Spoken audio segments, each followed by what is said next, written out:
Balapur P S میں قتل کی واردات۔ حیدرآباد کے بالاپور پی ایس لمٹ میں ایک سنسنی خیز قتل کا معاملہ سامنے آیا، جہاں عثمان نگر علاقے میں ایک 26 سالہ نوجوان کو بے دردی سے قتل کر دیا۔ پولیس کے مطابق مقتول کی شناخت آدتیہ پانڈے عرف بجرنگ کے نام سے ہوئی، جو کرممگڑا کے اندرا نگر علاقے کا رہنے والا بتایا جا رہا ہے۔ واقعے کی اطلاع ملتے ہی بالاپور پولیس فوری طور پر موقع پر پہنچی اور لاش کو اپنی تحویل میں لے کر پوسٹ مارٹم کے لیے منتقل کر دیا۔ اس قتل کے بعد علاقے میں خوف و ہراس کا ماحول پیدا ہو گیا ہے، جبکہ مقامی لوگ بھی شدید تشویش میں مبتلا ہے۔ پولیس مختلف زاویوں سے اس کیس کی تفتیش کر رہی ہے۔ ذرائع کے مطابق اطراف کے علاقوں میں لگے سی سی ٹی وی کیمروں کی فوٹیج بھی ویریفائی کی جا رہی ہے تاکہ ملزمان کا جلد پہنچ سکے۔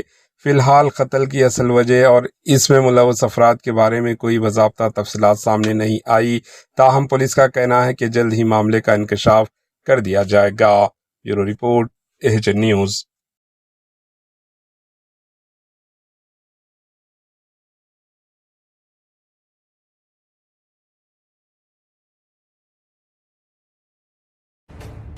AHN نیوز کے YouTube چینل کو سبسکرائب کریں اور بیل آئیکن کو دبانا نہ بھولیں تاکہ آپ کو ہر نئی آنے والی ویڈیو کا نوٹیفیکیشن بر وقت مل سکے۔